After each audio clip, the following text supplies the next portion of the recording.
This is lab number 3 for cs696, San Diego State. First, we're going to go to VirtualBox. We have 3 virtual machines. One is the client, one is the server, and one is the attacker. So before that, we need to we modified uh, the network. The network we configure as attached as a NAT network, and we name it a system network. Otherwise, we won't be able to have individual IP addresses for each virtual machine. So now that we can start the client, okay, we're going to start the client, the server, and the attacker. So this one is the server, this one is the attacker, and we're going to start the client too.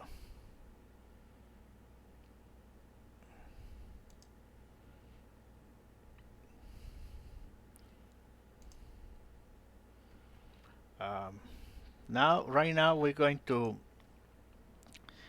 log into the server, and we're going to check the address, the IPv4 address, the other, and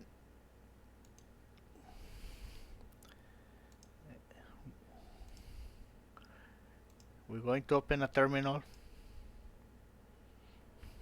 I'm going to check this command, and we know that this one is 192.168.104. That's the way I configured the machine. We're going to check the client, the client.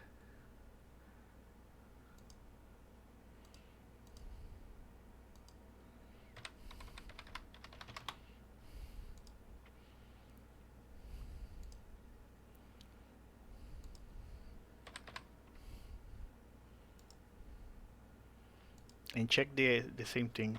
I have config the address, the IP address. This one is 06.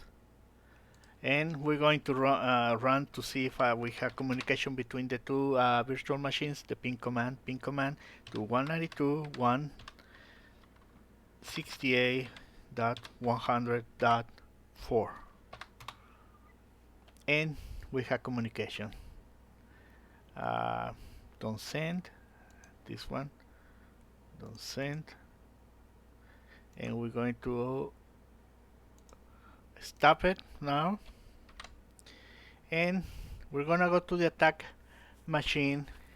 Oh, before that, to modify the address, just go to right here, settings, and find the network, and you can right here, network, and go right here, and you can do those type of modifications. Okay, so we don't need that,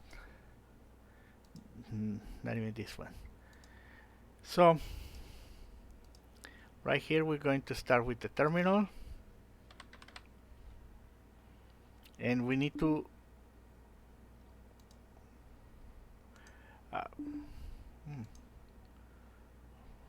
don't send. We don't want send any problems.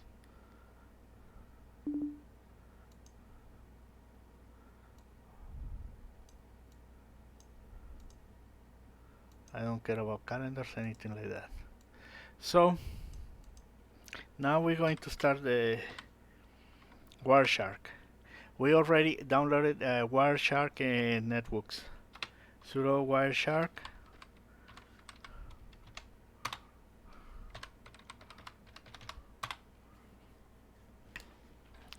So for the Wireshark, we already have a filter that we created, and this filter is basically a TCP port 23, which is the Telnet, and the 104, which is the server. So basically, it's going to filter all that the rest of the data. It only gonna show up the connections between the client and the server.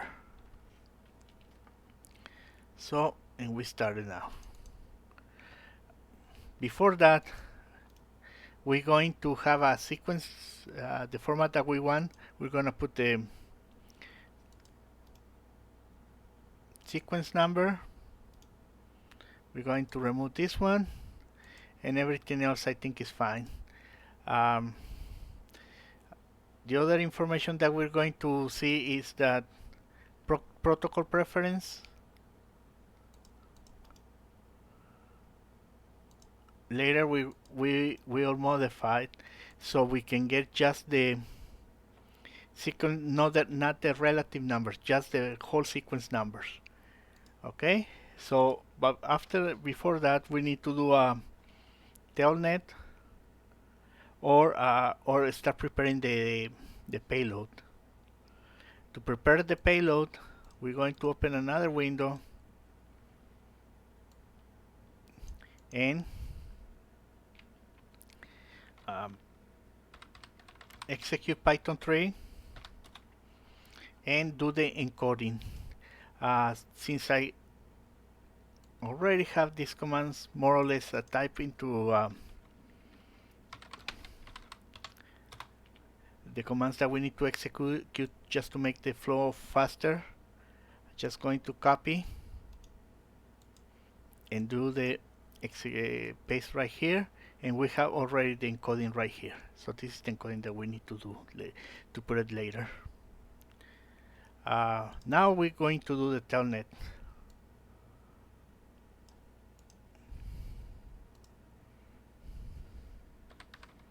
Telnet. Oh, how come?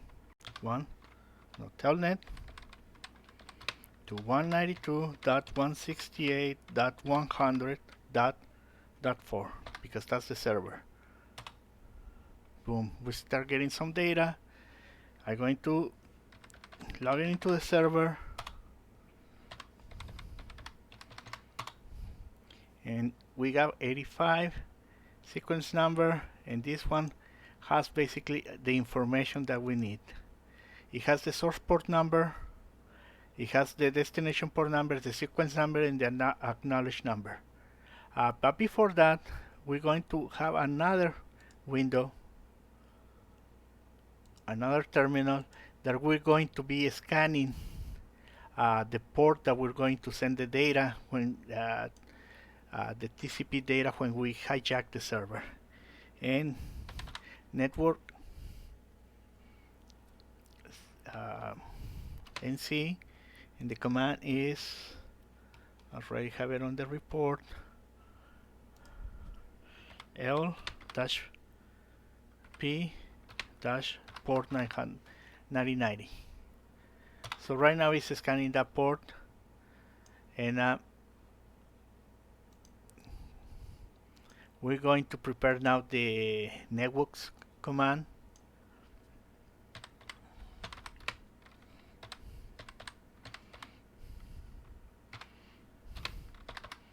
But we already have it right here, so it's easier to type it, and I don't have to spend. But again, I need to modify according to the wire chart data. Paste. No, not yet. So we have 6 por 6 or 4 por 4, 23. But the source port we need to get it from here, from the Wireshark. And the Wireshark has port 5157.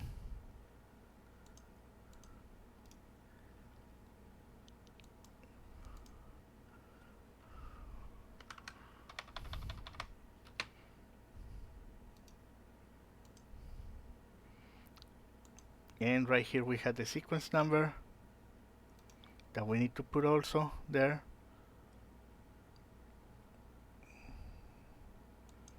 Copy as value. So the sequence number,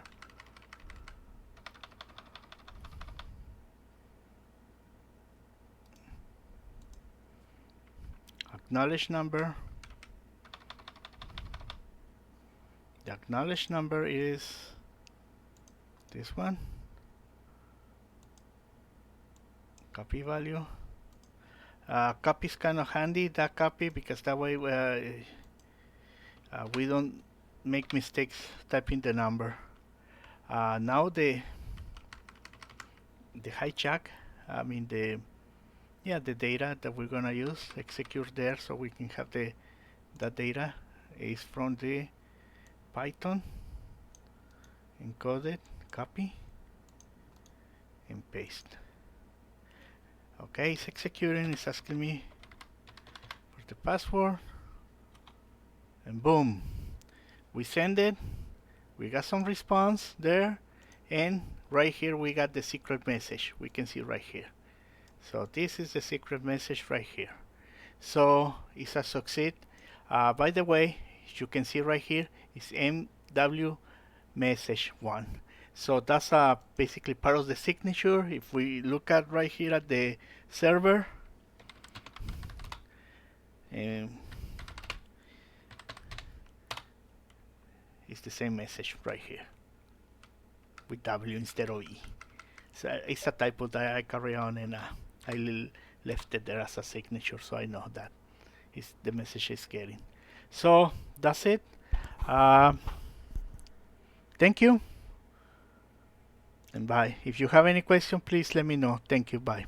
This is Federico Llarena.